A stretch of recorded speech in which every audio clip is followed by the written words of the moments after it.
Alright, so today I'm going to be using the pig as a chase killer instead of mainly focusing on the traps because recently she got buffed to where she's more viable in chase. And to make that happen we've got these two add-ons. So we've got Workshop Grease that makes us charge our ambush 50% faster, and Last Will that increases our ambush movement speed by 5%. And because of these two add-ons and the buffs she's recently received, it makes her ambush really deadly in chase. But of course, other than that, we're going to be using perks like Knockout to make the chases even better, and some Scourge perks for some slowdown. But yeah, that's basically the build. As you'll see in the video, it's actually pretty strong, so let's just get straight into it.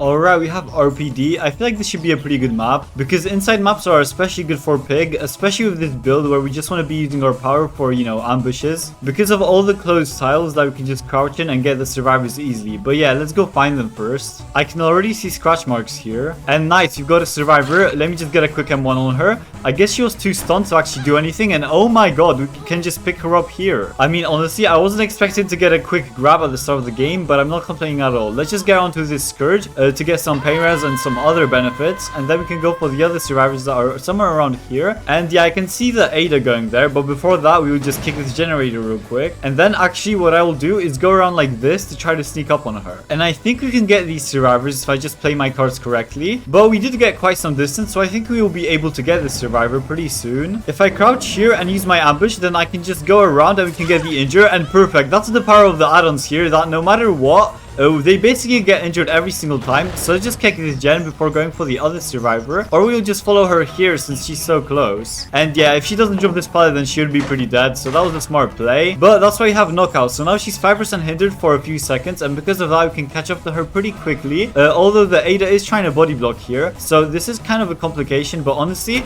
that's just a free M1 for us. She did have finesse, but it didn't really work out well, and also the other survivor is staying in this loop for some reason, and because of that we can get her, but she did drop the pallet, which is also smart. But we've got more knockout value here, so she's hindered for even longer. So because of the pallet drop, that's like the one thing that they can counter our power with.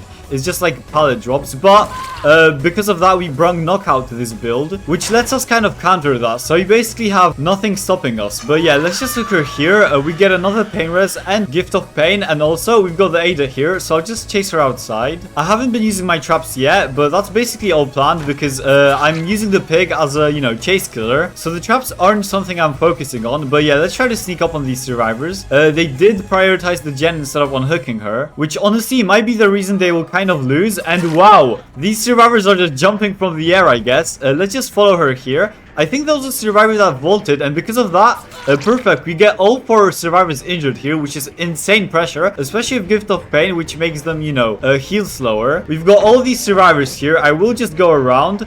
She did drop down though, and yeah, she is 5% hindered, which lets us get it down here, and perfect. I will actually start putting traps on her because since they are all injured, then they will have either traps and healing to, get done with. But yeah, that's kind of insane. I'm feeling pretty bad for them. Like, they've got all this stuff they need to watch out for, and also with all these add-ons it's basically impossible to evade her M2. But oh my god, all these survivors were healing here. Let me just get an M1 on her, and actually I'll go kick this gen before going further because it has so much progress that it's almost about to pop. But yeah, I'll just crouch here and pretend to go away. Meanwhile, I'll actually go back to this gen, and nice, we can get this Ada here, so that was perfect. Let me just kick it again, and then we can go pick her up here. But actually, let me attach a trap to her before hooking her, and then we can get her hooked next to this gen, so that's great. And there's another survivor right next to her for some reason. Not sure what she was trying to do here, but because of that we can just crouch.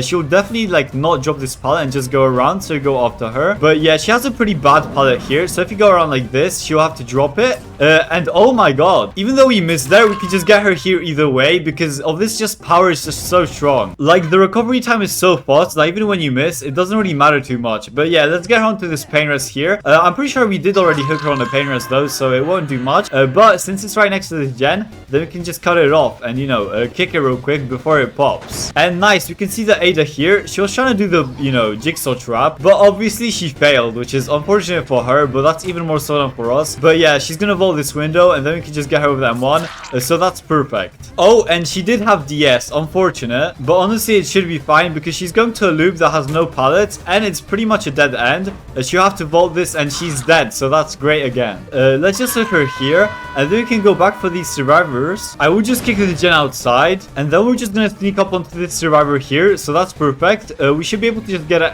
M1 or an M2, especially if she goes to this, pallet. And as I said in the start, these pallets are great on indoor maps because you can just get the M2 so easily on them. But yeah, let's just follow her here. She went downstairs, and yeah, she's definitely gonna drop this pallet or not. But that's why we can just use our power. She's gonna drop it now, and she's dead. So yeah, that's just the power of these add-ons. Let me put the last trap on her, and then we can hook her. They allow us to do risky plays like that, like going around and then making another turn. And oh my god, why was there a survivor there? I'm not too sure, but honestly, that's just more pressure. We can just instantly go for her after hooking the survivor. And yeah, she's gonna vault this window here. Then we can just get her pretty fast, especially using our power here. She's not gonna drop that pallet, so we can just get the M2 and perfect. Then we should just be able to go around. And yeah, she's pretty much going to a dead loop, especially if she goes left. But yeah, she did go right. She did drop the pallet though, which means she's 5% hindered. But yeah, she's pretty much dead here. We will crouch and then we can just go around and perfect. And I'm pretty sure she's also death hook, so after we hook her, then it's gonna be insane pressure. Let's go back for this gen though, because I'm pretty sure they're working on it. And yeah, they do have some progress, but it's not much. And nice, we can sneak up on this Ada here. I guess she wasn't expecting us to come from that direction, so we could have got a quick M1. And oh my god, there's a second Ada here too, so you know where all the survivors are now. She did stun us, but honestly, that's more knockout value. She's gonna be hindered for 5% now. Let's just kick this gen real quick again. And yeah, they do have some progress on this gen also, but the injured Ada is here, so she's definitely gonna drop that pallet. And yeah, she did drop it, so we can just go around like this. She'll vault it again, and then we can just get her right over here because of how fast the recovery is. So let's just pick her up and get her onto a scourge, since I'm pretty sure we didn't get her onto a scourge yet. And perfect, she's also on death hook, so that's great. This gen is almost popped though, so let's kick it real quick and follow these scratch marks. And I'm pretty sure the survivor is right behind this wall, so let's just go around like this. She's definitely gonna vault that, but the last survivor is working on that gen, so we need to stop her real quick. And yeah, I think we didn't get her, so that's perfect. Even if she finishes this gen, then oh, she did have adrenaline. That's actually so unfortunate, but we can get her with that on here. And honestly, we should be able to just vault after her and perfect. But yeah, she's dead here, so if she doesn't vault this, then yeah, she's dead. And unfortunately, the last survivor will escape, but barely. So let's just get her out of the gate. And yeah, GG's, I guess. A 3K isn't bad too, so I'm not complaining. And yeah, let's go finish off this last survivor. And yeah, as you can see by the end game chat, this build is actually pretty strong, especially with these add-ons. Even the survivors were shocked how strong her M2 was. And yeah, I hope you enjoyed the video. Don't forget to like, subscribe, and do all the other stuff. So I'll see you in the next video. Bye!